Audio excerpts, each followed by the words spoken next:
Consumer capitalism is dependent on one very important artifact: the waste bin. It's an essential piece of technology to explain the world as we know it. It represents the important first step in the value chain we today know as waste management. The bin was born in 1875. The Public Health Act in the UK told the households to store their waste in a movable receptacle. This was an important innovation at the time, a result of the pioneers of the hygiene movement. In the new industrial cities, we needed to contain the scrap. The waste bin has evolved to have different sizes, but everything is conceptually the same. The garbage is gathered by households or businesses, it's collected by waste managers, it's transported to a landfill, incineration plant, or a recycling facility. We pay for the collection service. But one thing changed: the volumes of waste. Since the 1960s and until today, waste volumes has exploded. My youngest daughter is 14. In her lifetime, we produced more plastics than in the entire previous history of humankind. To deal with the tsunami of badly designed scrap, we created a system of garbage colonialism. For decades, the rich part of the world exported the problem to the poor parts of the world. The mixed toxic waste is leaking into the global ecosystem. Valuable resources are turned into a disaster due to bad management. What is waste? This is an interesting philosophical question.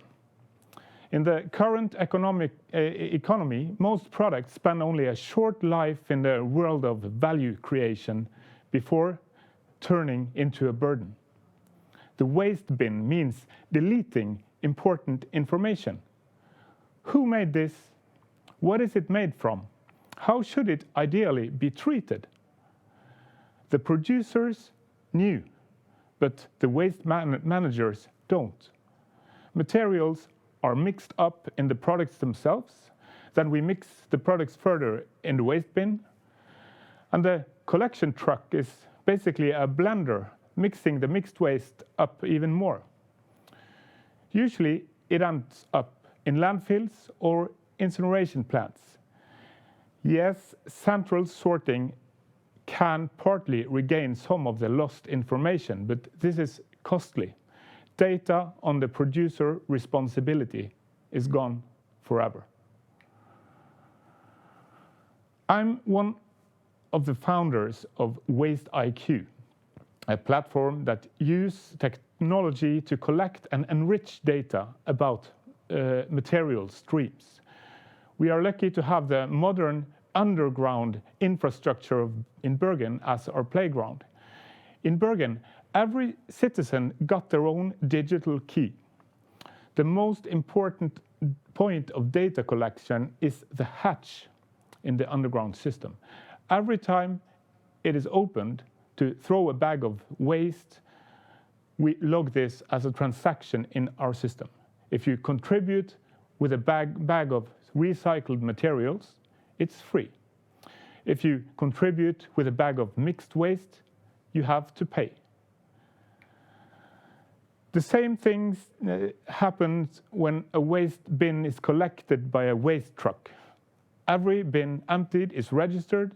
Households are charged based on volumes and recycling rates.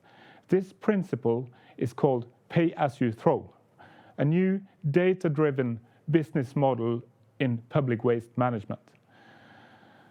It's enabled by rather simple technology, and it works. In Bergen, the recycling rates for plastic went up by 28% in the moment after this system was in place. People are recycling more than ever, and they find this solution fair. Circular economy is about housekeeping. By tracking data at the source, we understand more about the material throughput in the economy. Increasingly, we see nations, cities, and businesses analyzing their resource flows. We need the data provided by new smart waste systems. WasteIQ use available technology to collect data at the source. By keeping track of this information in a rich format, we enable a range of new circular business models, new incentives and measures, and specific metrics. When we know where the waste originated, we can give feedback to the customers, nudging them to improve behavior. The historical record can be used also to predict the future. Data collection systems are not rocket science. It can be adapted to almost any type of material, and we can use a range of well-proven technologies. In several pilot projects, we experiment with new kinds of materials like fresh food, used coffee grounds, textiles, or special types of plastic. These products should ideally never be considered waste. And experience tells us that as soon as we establish a steady supply, someone are willing to pay for access. What used to be a burden can quickly be turned into something of value. Circular economy is not an abstraction. It's actually very physical. If you want to change the game, then the quickest way is to rewrite the rules. New scientific insights 150 years ago led to the implementation of waste bins and the rise of public waste management.